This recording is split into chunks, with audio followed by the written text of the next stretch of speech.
Conserva la voz. Análisis sobre los hechos que hacen noticia en Estados Unidos, América Latina y el mundo. That America will never be a socialist country. Conserva la voz. Un espacio no apto para lo políticamente correcto o socialmente aceptable. Que la fuerza del cielo nos acompañe y ¡viva la libertad, carajo! Conserva la voz. Tu voz sin censura. Se ponen en la solapa el pin de la Agenda 2030, que no es más que la renuncia a nuestra soberanía. Con ustedes su anfitrión, Freddy Silva. ¿Qué tal, amigos? Reciban todos un caluroso y fuerte abrazo en este nuevo episodio de su podcast Conserva la Voz. Soy Freddy Silva desde Tampa, Florida. Buenos días, buenas tardes, buenas noches, donde quiera que nos vean y escuchen. Sean bienvenidos a esta edición del miércoles 25 de marzo del 2026. Sí, ya se nos va acabando este tercer mes, créanme.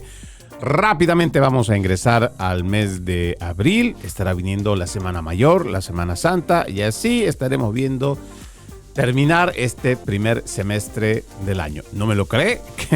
Va pasando rápido el tiempo. Como lo que también va pasando en cuanto al tiempo, la promesa del presidente Donald Trump de llegar solo hasta la cuarta semana de este conflicto armado entre Estados Unidos en contra de Irán, Estados Unidos con Israel en contra de Irán.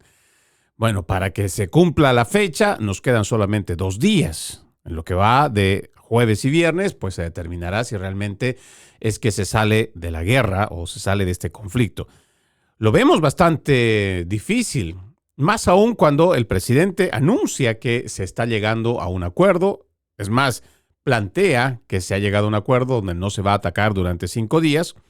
Nosotros hemos planteado la duda de no poner en duda la palabra del presidente Donald Trump, sino en base a los informes que dan a conocer tanto los servicios de inteligencia de Estados Unidos, de Israel y otros, que no existe, por lo menos señal de vida, que pueda corroborar que el hijo Khamenei, Mojtaba Khamenei, está siendo el que está liderizando, el que está ahora a cargo de toda esta dictadura teocrática iraní.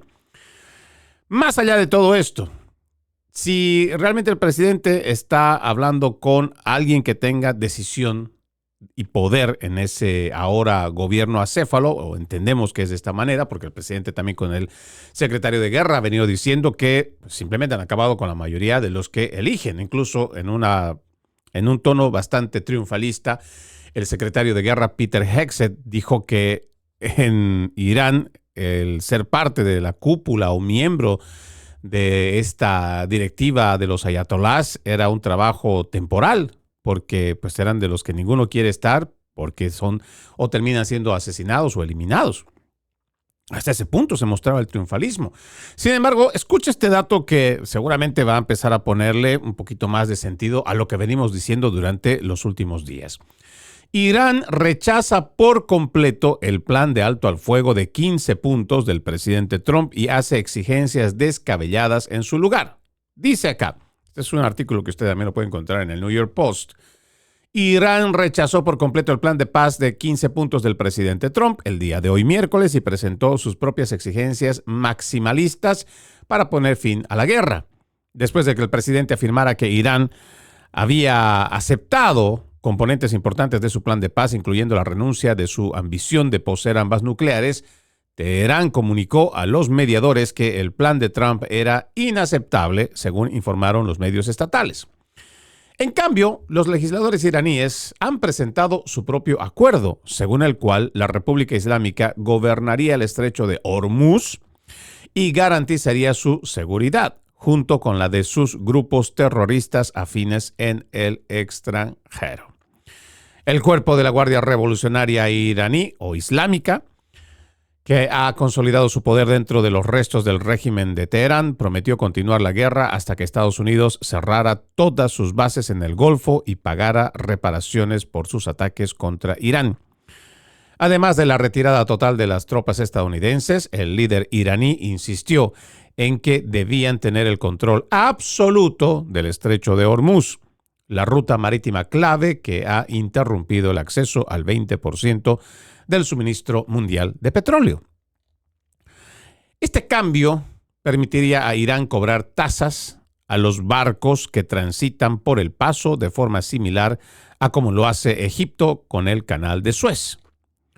Según las exigencias de Teherán, la nueva fuente de ingresos para Irán se vería reforzada con el levantamiento de todas las sanciones contra la República Islámica. Irán también exige el fin definitivo de la guerra, así como el cese de la lucha de Israel contra el grupo terrorista Hezbollah, respaldado por Irán en el Líbano. Si bien el régimen no mencionó su programa nuclear en sus demandas, afirmó que se debería permitir a Irán mantener su programa de misiles sin negociaciones para limitarlo. Estas exigencias contradicen el plan de paz de 15 puntos de Donald Trump, que un funcionario estadounidense calificó de ridículo y poco realista, según lo publicado en el Wall Street Journal. Las exigencias de Irán chocan directamente con varias de las propuestas de Trump, la mayoría de las cuales fueron hechas públicas por el Canal 12 de Israel. A ver, ¿qué es lo que dice, según este informe, que contiene 14 de las 15 demandas que la administración Trump ha transmitido a Teherán? 1. Irán debe desmantelar sus capacidades nucleares actuales. 2. Irán debe comprometerse a no desarrollar jamás armas nucleares. 3. Queda prohibido el enriquecimiento de uranio en territorio iraní. 4. Irán debe entregar sus reservas de uranio enriquecido al Organismo Internacional de Energía Atómica. Las instalaciones nucleares de Natanz, Isfahan y Fordo deben ser desmanteladas. El Organismo Internacional de Energía Atómica debe tener pleno acceso a las instalaciones nucleares de Irán. Irán debe abandonar su paradigma de aliados regionales. Irán debe dejar de financiar, dirigir y armar a sus grupos afines. El estrecho de Hormuz debe permanecer abierto. El programa de misiles de Irán debe limitarse tanto en alcance como en cantidad. Irán debe limitar el uso de misiles a la autodefensa. Ahora, a cambio, dice, ¿no? O sea, pues el presidente Trump con su plan les daba estas condiciones y a cambio de estas condiciones o de cumplirlas, pues le daba en el punto 12 el fin de las sanciones impuestas por la comunidad internacional. En el punto 13, asistencia estadounidense para impulsar su programa nuclear civil. 14, se eliminaría el mecanismo de restablecimiento automático que permite la reimposición de sanciones si Irán no cumple con lo estipulado. Teherán calificó las exigencias de Trump de excesivas y ajenas a la realidad sobre el terreno, ya que Estados Unidos aún no ha cumplido sus objetivos en la cuarta semana de guerra, según lo ha declarado un alto funcionario iraní a Press TV. Esto es lo que dijo. Irán pondrá fin a la guerra cuando decida hacerlo y cuando se cumplan sus propias condiciones. El fin de la guerra se producirá cuando Irán decida que debe terminar, no cuando Trump lo imagine. Eso es lo que añadió. Bueno, dice, dado que Irán y Estados Unidos aún no negocian directamente entre sí, pues corresponde a los intermediarios de Oriente Medio intentar alcanzar algún compromiso para poner fin a la guerra. Cuando yo le vengo diciendo durante todos estos días que me parece que es un ambiente extremadamente sensacionalista, o bueno, por lo menos está muy pasadito del optimismo. Aires que en la televisión se ven que son muy triunfalistas, pues a mí siempre me llama mucho la atención. No porque no sea un patriota, no porque esté a favor de que lo que está llevando adelante la administración del presidente Donald Trump, que entendemos era con una legítima justificación, por lo menos eso es lo que hemos escuchado desde el principio, porque pues hay una legítima justificación cuando ves a un grupo, o en este caso a esta dictadura teocrática iraní, masacrar a su gente, fusilarlos, asesinarlos, no de a uno, no de a cientos, de a miles. Cuando ves que también dentro de esta presentación de legitimidad dicen que pues a las mujeres también las están tratando peor que a cualquier cosa. Y hay que también salir a defender a las mujeres que están saliendo a las calles a protestar para pues no ser impuestas o llevadas, obligadas a que puedan llevar esta burka o lo que más o menos dirá pues su ley islámica. Estamos nosotros creyendo también que el presidente, igual que sus asesores, pues dicen que existe una fuerte amenaza de que tengan armamento nuclear y que puedan atacarnos. Pero ahora, en ese ambiente, yo digo, extremadamente triunfalista, pues se nos estaban olvidando muchas cosas. Por ejemplo, esta declaración donde también yo entiendo que hay que apelar al sentido común. El presidente pues seguramente en base a lo que dicen sus asesores, les habrá dicho, pues ustedes hacen esto y esto y esto y esto. Y si no, pues les seguimos reventando y bombardeando y les caemos con todo lo que tengamos. Ya han pasado 4 semanas, o van a pasar 4 semanas, y sí, hemos hecho un tremendo despliegue militar. Se han atacado bases y todo lo demás.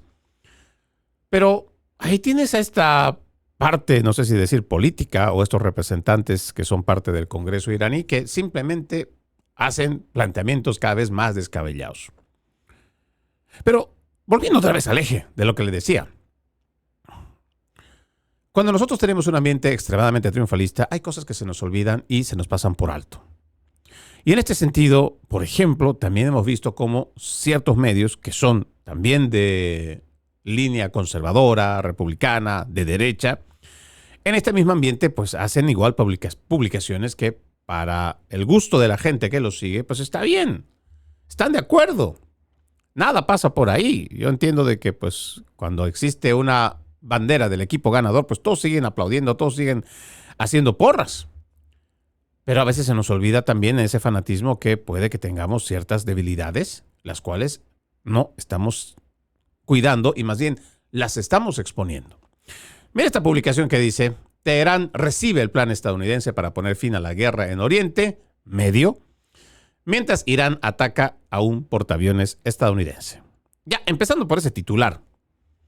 Empezando por el titular, y le vuelvo a insistir, o sea, no es que yo tenga algo en contra del medio, pero yo siento que si pasamos de la línea objetiva de informar, de hacer el periodismo, y solamente nos ponemos casi a la par de los de la izquierda, de generar titulares amarillistas, pues a veces nos pasa y se nos olvida, y la gente también empieza a tener este aire triunfalista y se confía demasiado. Y no estoy hablando solo de la guerra. Más adelante le voy a contar lo que está pasando también en las elecciones domésticas del día de ayer, cómo hemos visto más de una decena de escaños que se supone pues eran para los republicanos, ahora son de los demócratas. Pero bueno, ¿qué más dice este artículo? Irán ha recibido un plan de 15 puntos de Estados Unidos para poner fin a la guerra en Medio Oriente, según informaron funcionarios pakistaníes el miércoles, lo que ha aumentado la esperanza de una solución diplomática, incluso cuando Irán afirmó haber disparado una andanada de misiles de crucero contra un portaaviones estadounidense. Ojo, esta es una información reciente, esta es una información de hoy. No es que vino de ayer, no es que vino... No, es de hoy. Hoy miércoles 25 de marzo. Un conflicto que comenzó el 28 de febrero con una campaña de bombardeos estadounidenses e israelíes contra Irán se ha extendido rápidamente por toda la región, provocando un aumento vertiginoso de los precios del petróleo y amenazando con descarrilar la economía mundial. Ahora, sin embargo, dice, la incipiente actividad diplomática parecía estar cobrando impulso después de que 2 altos funcionarios en Islamabad declararan a la AFP que las propuestas estadounidenses para detener los combates habían sido transmitidas a Irán a través de intermediarios pakistaníes. Se baraja la posibilidad de que Pakistán actúe como mediador, dado sus lazos de larga data con el vecino Irán y con Estados Unidos. Aún así, la actividad militar no cesó y objetivos en Irán, Israel, Líbano, Bahrein, Kuwait, Jordania y Arabia Saudí fueron blanco de ataques. El ejército iraní afirmó que sus misiles de crucero disparados contra el grupo de portaaviones USS Abraham Lincoln lo habían obligado a cambiar de posición. Advirtió de poderosos ataques cuando la flota hostil entre en su alcance. Bueno, no le leo más porque yo creo que ustedes ya pueden entender lo que trato de decirles. O lo que vengo diciéndoles ya hace por lo menos unas 2 semanas. No era tan fácil simplemente decir, nosotros tenemos la más fuerte artillería en el mundo y nosotros pues los aplastamos y hacen lo que nosotros les decimos.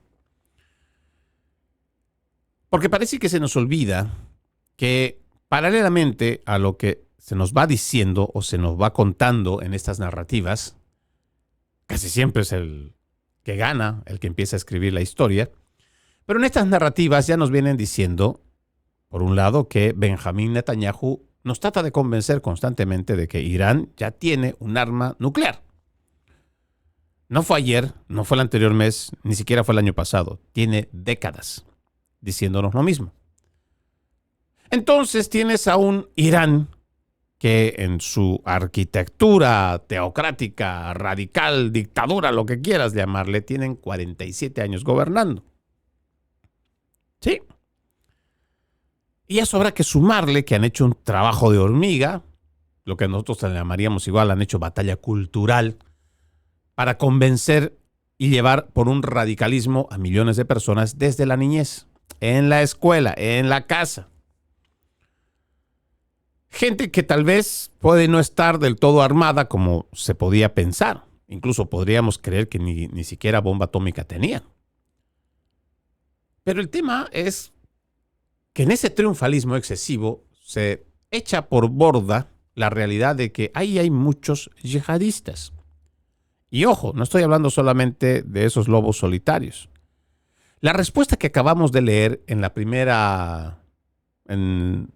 el primer artículo del New York Post, donde dice que además Irán no solo rechaza los planteamientos del presidente Trump, sino que ahora hace propuestas descabelladas, como por ejemplo, ellos van a ser los nuevos que van a controlar, los nuevos controladores, la policía del estrecho de Hormuz, como mejor quiera usted llamarle. ¿Para qué?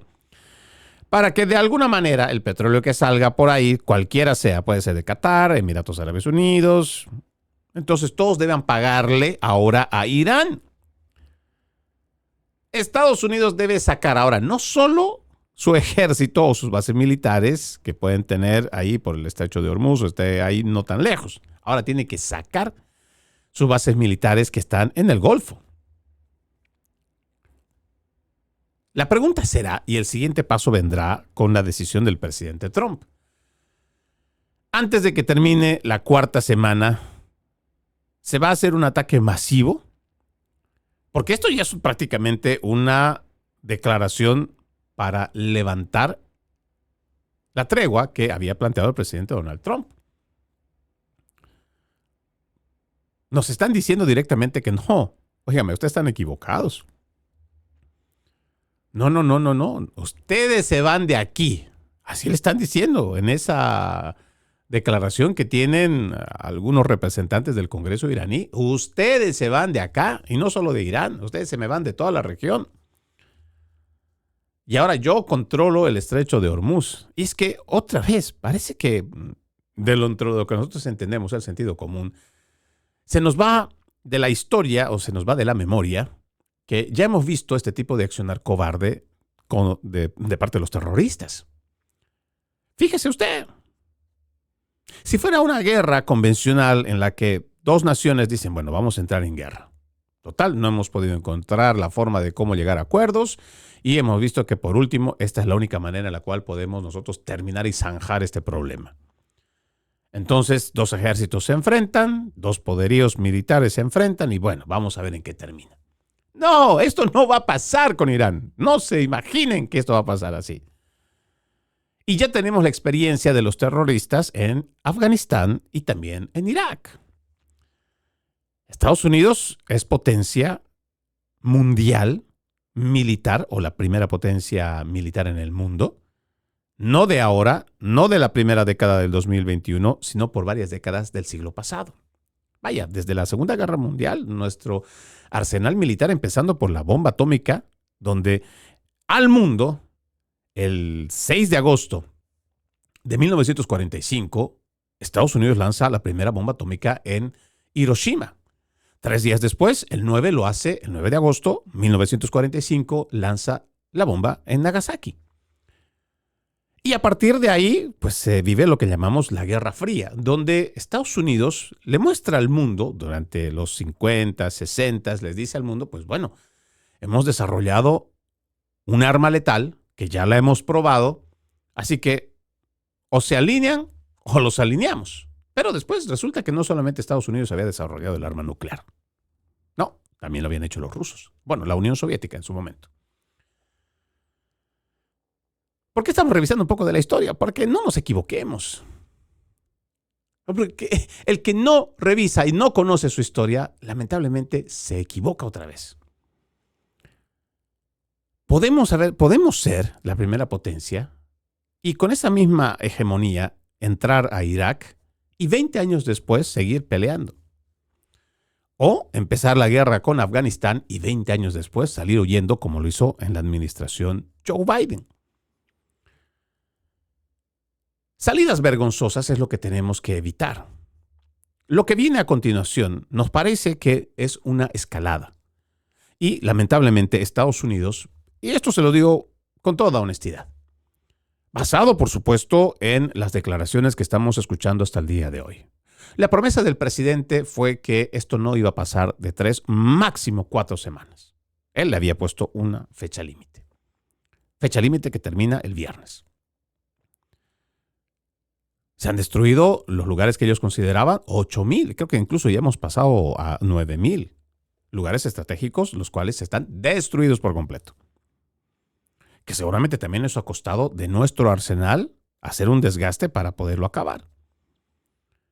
Pero ahora recién tienes la respuesta, y ni siquiera para decir que es una respuesta oficial, pero tienes una respuesta de los iraníes que dicen, no, así no va a ser. No va a ser cuando usted quiera. Y no en las condiciones que usted quiera, sino en las condiciones que nosotros querramos. Sumado todo lo que le vengo diciendo durante los pasados días y en el principio de este análisis, lo que yo entiendo es que lejos de terminar este conflicto, va a empeorar. Porque aquí solamente también estamos contemplando la palabra de esta administración y estamos hablando de lo que dice esta administración con relación a quienes podrían estar del otro lado haciendo o de intermediarios o directamente de los afectados o los representantes del Congreso iraní. Pero no estamos contemplando tampoco la decisión de Israel. Porque no nos olvidemos que si entramos a esta guerra fue por Israel. Lo dijo el secretario de Estado Marco Rubio. Nos vimos obligados a entrar porque Israel confirmó que iba a atacar. ¿Qué garantía tiene ahora Estados Unidos de que con la respuesta que tiene Irán, Israel no va a ver por conveniente hacer un ataque fulminante con todo lo que pueda encontrar a su paso, incluso de hacer una incursión terrestre? Que tenga la capacidad para hacerlo, podríamos debatirlo. Pero seguramente ya se metieron entre ambas naciones, Estados Unidos e Israel. Ya se encontraron estos dos líderes la forma de cómo entrar. Pues ahora también, si es que van a salir, van a tener que salir los dos. Y parece que al presidente Donald Trump no le va a quedar de otra que continuar con este conflicto armado. Lo digo con mucha tristeza, porque realmente yo sí esperaba que esto pudiera terminar en esas 4 semanas. Creemos que eso no va a pasar. Y lo que habrá que esperar simplemente es ir revisando los indicadores económicos, ir revisando cómo está la línea de producción mundial, ir revisando si vamos a estar abastecidos en el caso de que esto se extienda otra semana, otro mes, o quién sabe, sin tener una idea clara de cómo y cuándo pueda terminar. Vamos a la primera pausa en Conserva la Voz. Ya regresamos con más.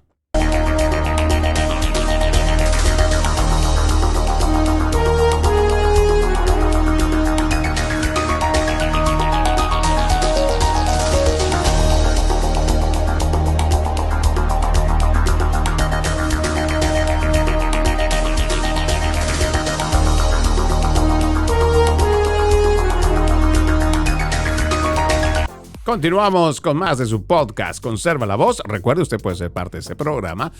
Escríbame a Freddy Silva Ayala en Facebook, Freddy Silva 80 en Instagram, Freddy Silva TV en YouTube, en TikTok, también en X, antes Twitter. Le agradezco que me ayude a compartir mi contenido. También lo invito a ver loramediatv.com, www.loramediatv.com, el espacio donde encuentra periodismo objetivo. Encuentra este programa y muchos otros más. Recuerde, www.loramediatv.com, www.loramediatv.com.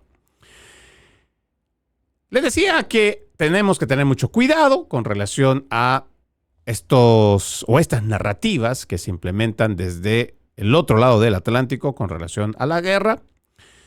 Y también no podemos descuidar lo que es la política doméstica. Nosotros venimos haciendo una reflexión al Partido Republicano ya varias semanas.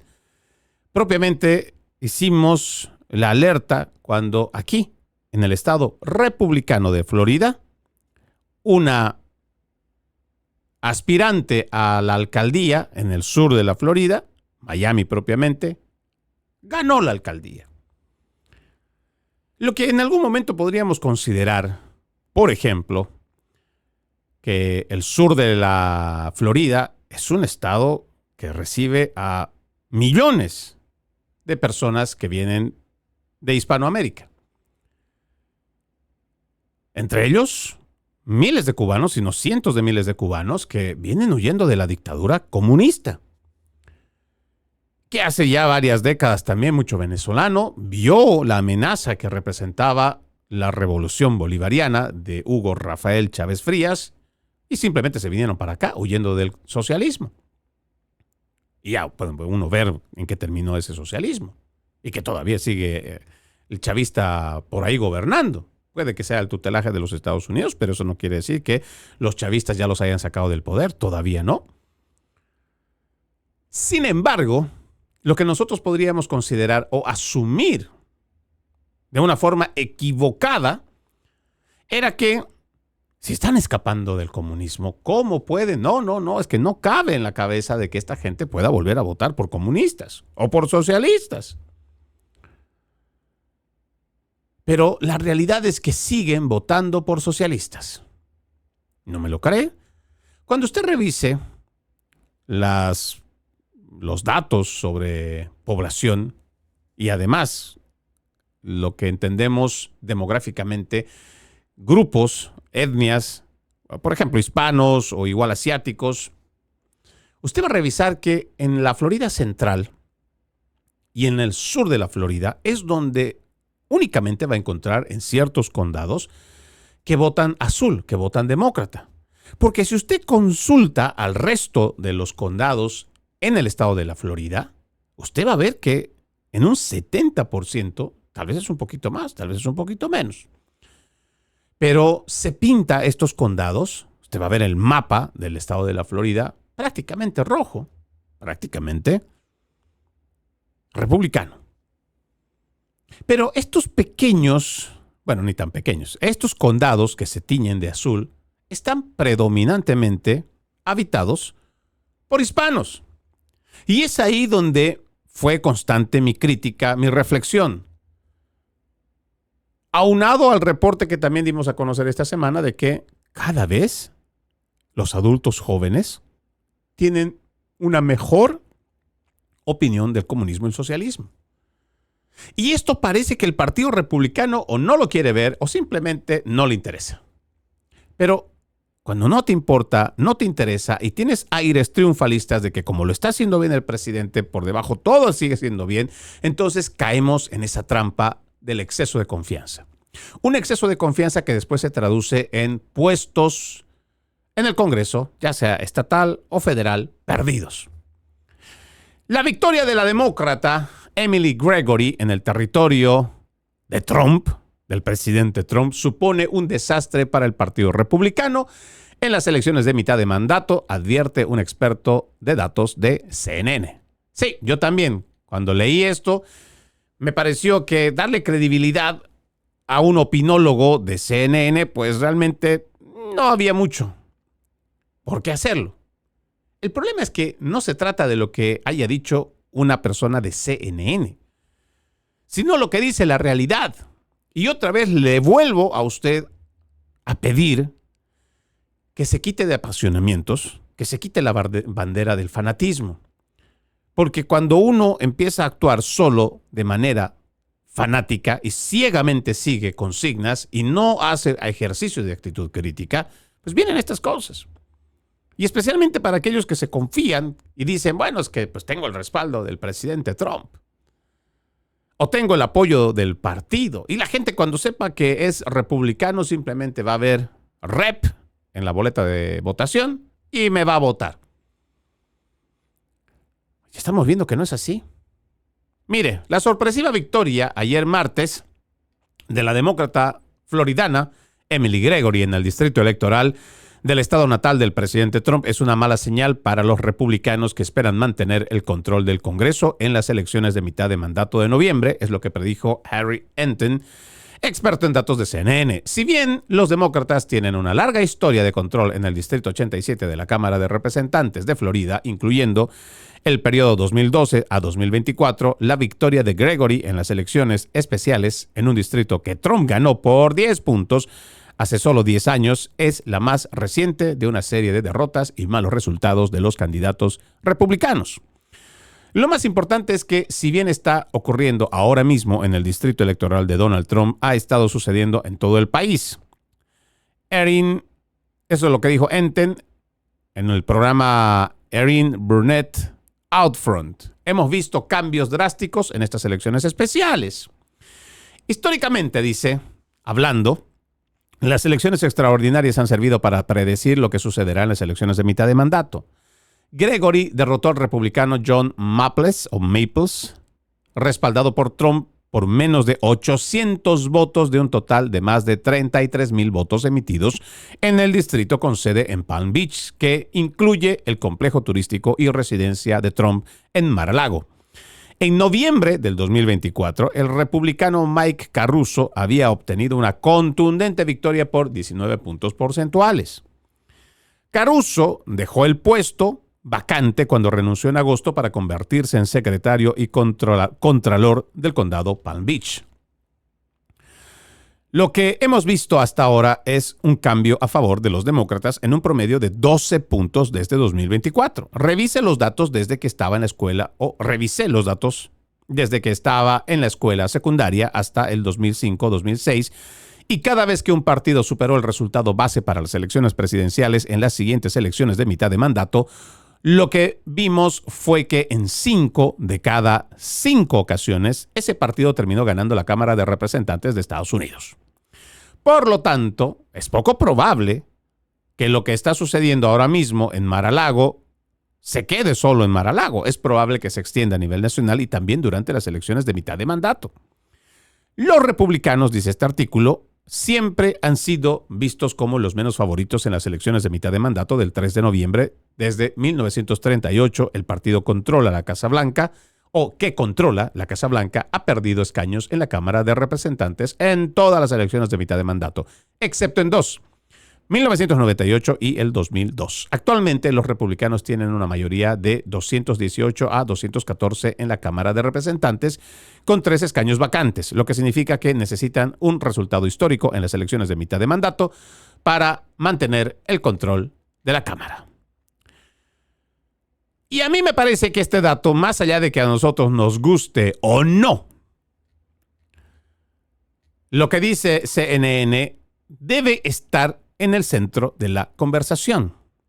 Puede que nos guste, puede que no nos guste, puede que exista o no una exageración, porque a la final también uno puede terminar diciendo, pues esto también tiene mucho que ver con la especulación y la clarividencia incluso, porque no sabemos de aquí hasta noviembre, pues qué puede pasar. Y hay quienes se pueden equivocar. Hemos visto que hasta las mismas encuestas se equivocan. ¿Y cómo se equivocan? Lo cierto es que el plan del presidente Donald Trump siempre tuvo puntos de inflexión que, si nosotros contemplamos la mayoría demográfica en estados como la Florida, iban a tener un efecto adverso. Sí, usted sabe de lo que le estoy hablando. El tema migratorio, las deportaciones masivas y además el accionar de ICE. ¿Quiere decir que en este momento estábamos equivocados o hemos estado equivocados por llevar adelante la información? No. Por supuesto que no. ¿De que han cometido excesos en algunos lugares? Se ha cometido excesos. Sí, por supuesto que se ha cometido excesos. Si lo hemos visto. De que hay gente que simplemente ha estado trabajando en el país, tal vez no se ha metido en problemas, pero sí ha cometido un delito federal. El delito es pasarse la frontera y no entrar legalmente a los Estados Unidos con una visa. No, es patear la puerta, entrar por la fuerza y exigir que te den algún tipo de estatus migratorio. Eso es lo que pasó durante la administración de Joe Biden con sus políticas de fronteras abiertas, que además fueron promovidas desde las mismas Naciones Unidas, para que entraran millones de personas con el único propósito de importar nuevos votantes para el Partido Demócrata. Simple, sencillo. No se está haciendo batalla cultural y eso es lo que también la gente no puede entender y nos cansamos de decirlo. El Partido Republicano está perdido. Porque solamente cree que debe basarse, como lo viene haciendo en el siglo pasado, donde si se muestra transparencia, buena economía, el incremento de los puestos laborales, eso es suficiente para que la gente te crea, la gente te acepte, la gente te escuche. ¡Mentira! Dos hechos que nosotros habíamos planteado en la primera temporada de estos podcasts, lo habíamos hecho primero con Entre Líneas y ahora estamos con Conserva la Voz. Dos hechos importantes habíamos dado a conocer a la gente para que tuviera una idea de lo que estaba pasando y lo que llamamos nosotros dar la batalla cultural. El presidente Donald Trump en el 2020 pierde las elecciones incluso teniendo una buena economía. Incluso restituyendo mucho de lo que nosotros veníamos diciendo, recuperar el país. El presidente había estabilizado la inflación. El presidente había levantado los empleos. El presidente había reducido la dependencia de las personas que terminaban sin trabajo y solicitaban ayuda. Se habían hecho grandes logros, sí. Sin embargo, no fue suficiente. Ya usted puede decir que se hizo fraude, puede que no se haya hecho fraude. Yo estoy convencido de que sí se hizo fraude. Pero aún así, el mismo sistema electoral no te va a permitir que puedas hacer un fraude de 20, de 30 millones de personas, menos de más de 60 millones. No, hay un margen también para que en el sistema se pueda meter votos para poder cambiar una elección. Sí, pero no para que exista una abundancia como el Partido Demócrata lo ha tenido. Podemos creer que incluso han inflado 10 millones de votos. Ya, vamos a decir que se han inflado 10 millones de votos. Pero, ¿y el resto de los 60 millones de demócratas? Ya, digamos, 50 millones de demócratas en el 2020 votaron por su partido. ¿Qué quiere decir? Que no hicieron batalla cultural. ¿A qué llamamos batalla cultural? A que ya no solo el político debe centrarse en cosas lógicas y de sentido común. Ya no solamente cuenta que garantices empleos, no, ya ni siquiera cuenta que tengas una buena economía. Estas generaciones son distintas. Si usted se fija, estas nuevas generaciones, a diferencia de mi generación, nacida en los 80s, para nosotros era un compromiso entrar a un puesto de trabajo. Y mientras más tiempo durabas, era una señal de que tú eras una persona leal, que eras una persona confiable, que eras una persona a la cual la empresa podía contar contigo. Revise o pregunte a estas nuevas generaciones, tal vez a sus hijos son jóvenes o tiene primos, parientes, amigos o vecinos.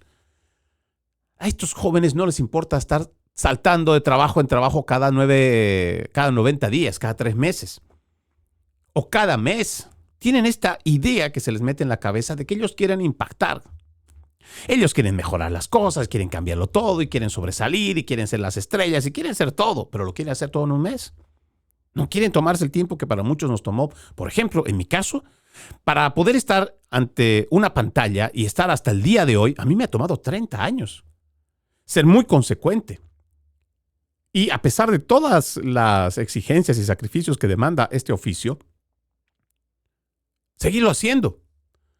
Las nuevas generaciones no entienden esto en el compromiso laboral, no, y ni siquiera les gusta. Es más, fíjese las estadísticas, y yo he manejado mucho estos temas para poder explicar a la gente cuán distintos somos la generación antes de los millennials y después de los millennials.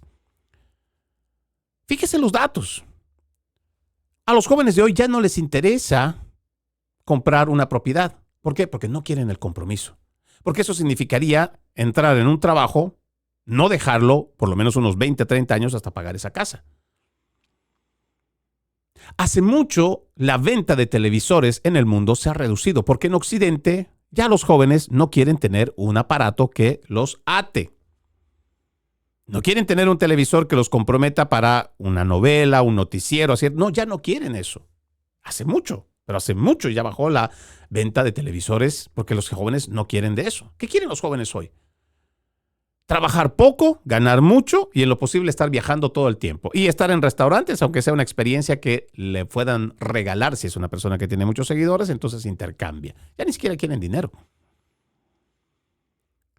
Entonces hay que hacer batalla cultural para llegar a estos jóvenes que tienen una mentalidad distinta. No simplemente asumir lo que el Partido Republicano asume.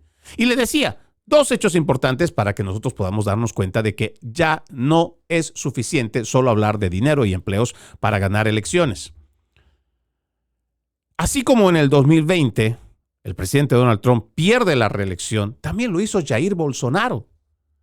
Un presidente, el de Brasil, cuando estaba todavía en Brasil, a pesar de la pandemia y de las situaciones difíciles que planteó la pandemia, el presidente redujo el déficit, redujo la deuda, redujo la criminalidad, aumentó los empleos, mejoró la economía de los brasileros. ¿Y a quién eligieron? A una persona que ya estaba en la cárcel por hechos de corrupción, Luis Ignacio Lula da Silva, el fundador del Foro de Sao Paulo, el que de la manito con Fidel Castro comenzaron el siglo pasado a edificar lo que hoy llaman esta revolución bolivariana o esta internacional socialista, o como mejor quieran llamarle sus progresistas. ¿Cómo lo hicieron? Pues hicieron batalla cultural.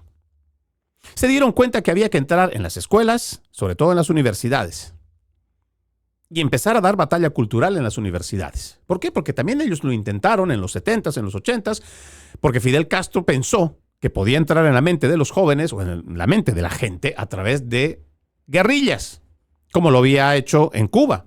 Pero no les salió. No pudieron y después se dieron cuenta que por ahí no era. Que con la fuerza y con las armas en el resto del continente no iban a poder.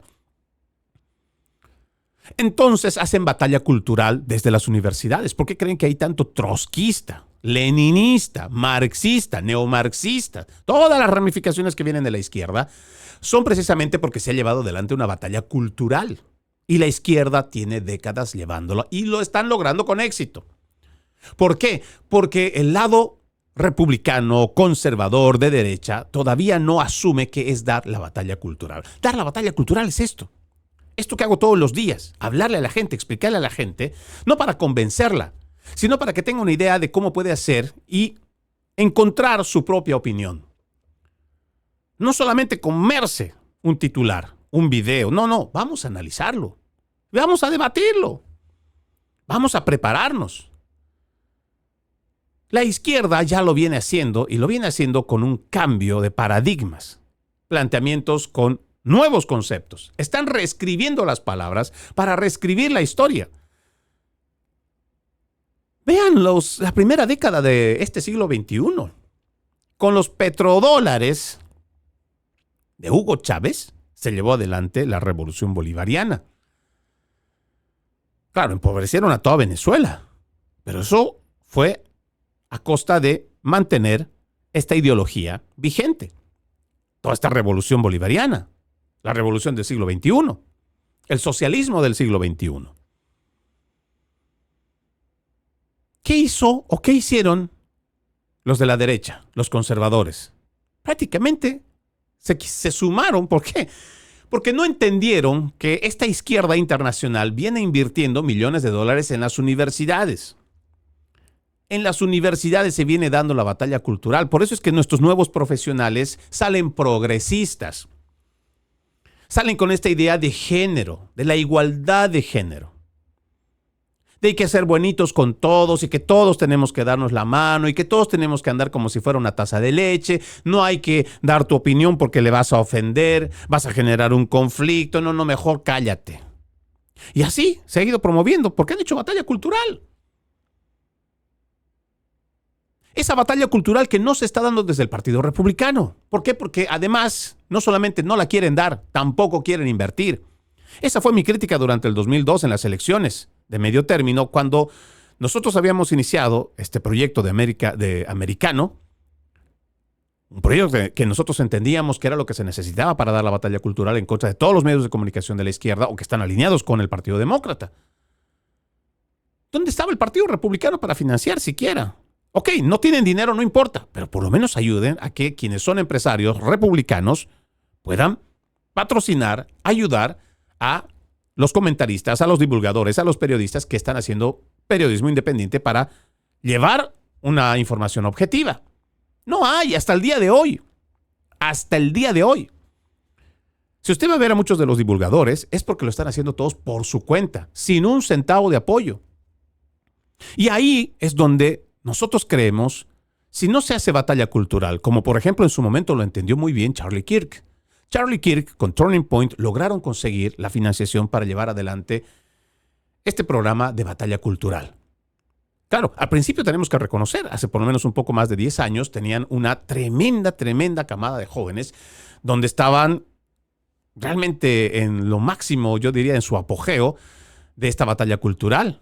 Ahí estaba Ben Shapiro, Matt Waltz, después igual estaba el mismo Charlie Kirk. O sea, había muchos divulgadores y había muy buenos. El mismo Dennis Prager con Prager University. Y si los ven ahora, 10 años después, cada uno sigue por su camino. ¿Por qué? Porque no hemos logrado afianzarnos, unirnos y trabajar en conjunto. Y esto parte no solo de quienes estamos a favor primero de las convicciones, sino también parte del partido que se supone que es para el que nosotros estamos haciendo que la gente entienda que la izquierda en general es una amenaza. Porque si usted se fija, en la mayoría de los que estamos haciendo este trabajo de divulgación, no estamos buscando un puesto público. No, lo que queremos es mostrarle, en base a la experiencia, porque nosotros venimos de países socialistas, queremos que el americano entienda de que ese no es el camino. Aunque parezca tentador que alguien venga y te diga, oye, no te preocupes, no te necesitas endeudarte, nosotros vamos a pagar tu educación. O que alguien venga y te diga, mira, no te preocupes, nosotros vamos a pagar por tu salud. Y vamos a buscar que la salud sea gratuita. No, eso no es cierto. Ya lo hemos vivido. No hay gratuidad porque todo cuesta. Ahora, si realmente nosotros vamos a pagar con nuestro dinero y vamos a hacer, por ejemplo, y eso solamente es por dar una idea, crear un sistema sanitario como el de España, ahora también el sistema sanitario de España también está a punto de quebrar, está en lo peor. Y era un emblema de cómo se podía juntar a las personas para, en base a su trabajo, pagar un poco para que todos tuvieran un sistema de salud gratuito y de la mejor calidad. Claro, hasta el siglo pasado eso funcionaba, pero ahora ya no. Entonces, cuando nosotros tenemos la historia para darle a la gente, para que pueda cambiar, para que pueda entender que ese no es el camino, eso es dar batalla cultural.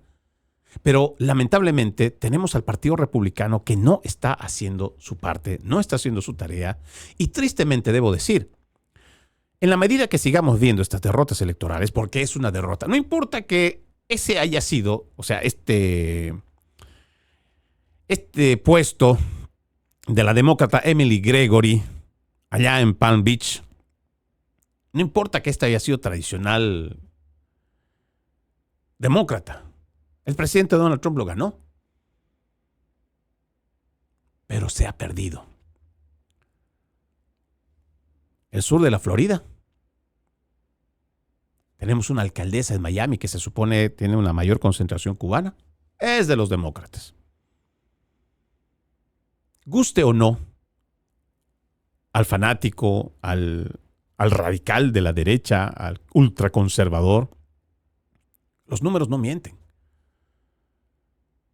Hay un descontento y se tiene que dar batalla cultural para que la gente vuelva a creer en el programa, vuelva a creer en el concepto de Make America Great Again, vuelva a tenerle fe en America First.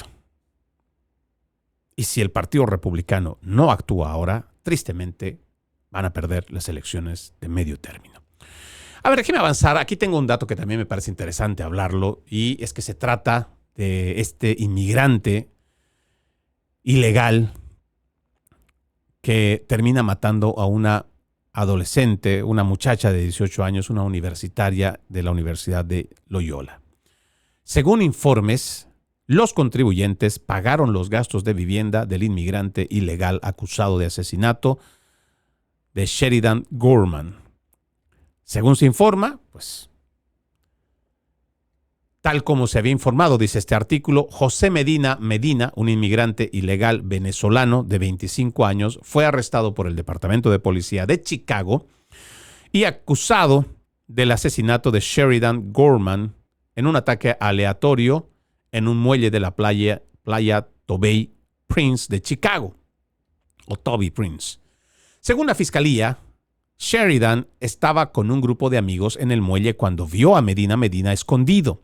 Cuando Sheridan y los demás del grupo comenzaron a correr para ponerse a salvo, Medina supuestamente disparó un arma hiriendo mortalmente a la joven que cursaba su primer año de universidad. Medina había sido arrestado en Chicago por hurto en tiendas en junio del 2023, pero la estricta política de santuario de la ciudad y el estado garantizó que no fuera entregado a los agentes de ICE. En el momento de su arresto por hurto en una tienda, Medina vivía en una vivienda financiada por los contribuyentes junto con miles de otros inmigrantes ilegales que acudieron en masa a la ciudad santuario para obtener dichos beneficios, según lo ha informado el Chicago Tribune. Le dejo nomás ese dato con una sola pregunta. ¿Y si en vez de ser una ciudadana americana, una mujer blanca, se hubiera tratado de una hispana?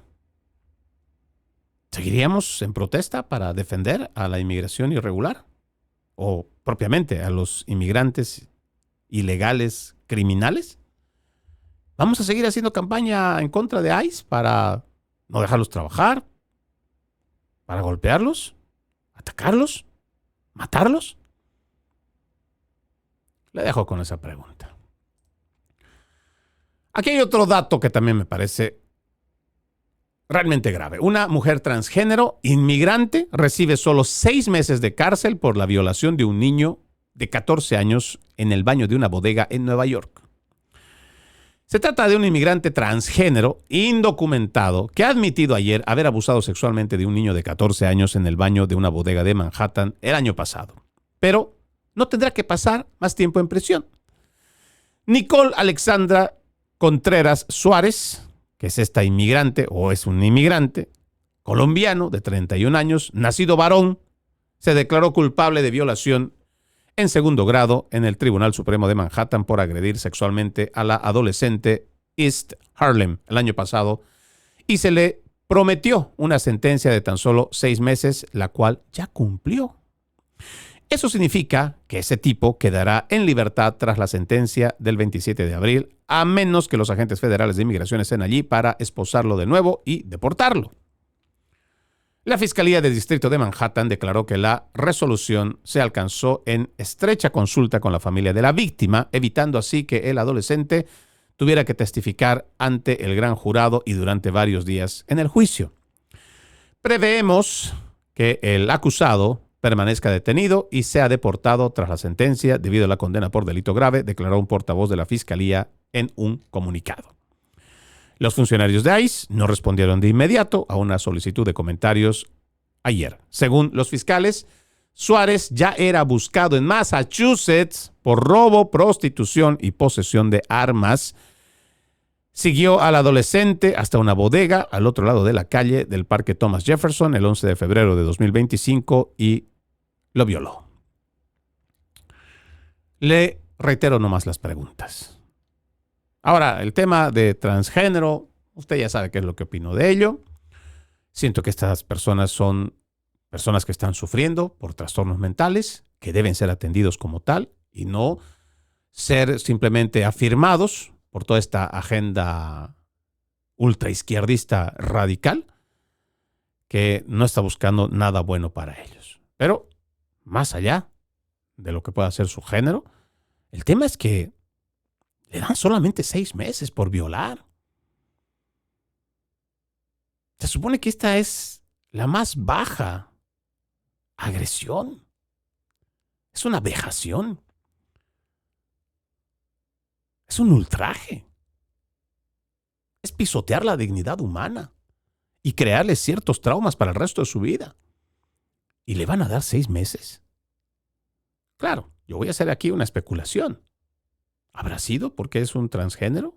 ¿Y porque en el estado de Nueva York son pero tan progresistas, desde sus fiscales y sus jueces? Incluso muchos de ellos, como el mismo Alvin Bragg, financiado por el mismo George Soros. No lo sé. Pero ¿Pero 6 meses? ¿Para un violador? Es no tener madre. Qué grave.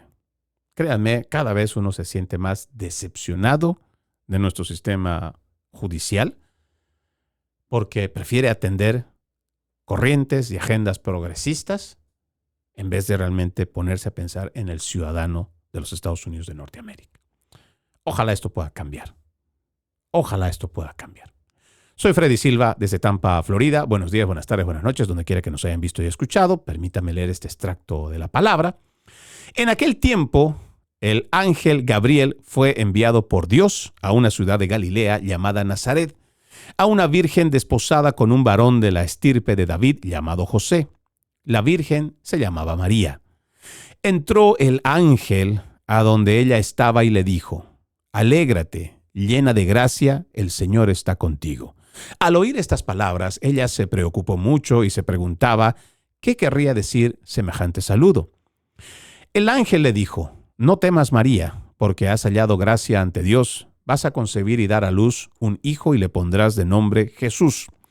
Él será grande y será llamado Hijo del Altísimo. El Señor Dios le dará el trono de David, su padre, y él reinará sobre la casa de Jacob por los siglos, y su reinado no tendrá fin. María le dijo entonces al ángel: ¿Cómo podrá ser esto, puesto que yo permanezco virgen? El ángel le contestó: El Espíritu Santo descenderá sobre ti, y el poder del Altísimo te cubrirá con su sombra. Por eso, el santo que va a nacer en ti será llamado Hijo de Dios. Ahí tienes a tu parienta Isabel, que a pesar de su vejez ha concebido un hijo, y ya va en el 6º mes, la que llamaban estéril, porque no hay nada imposible para Dios. María contestó: Yo soy la esclava del Señor. Cúmplase en mí lo que me has dicho. Y el ángel se retiró de su presencia.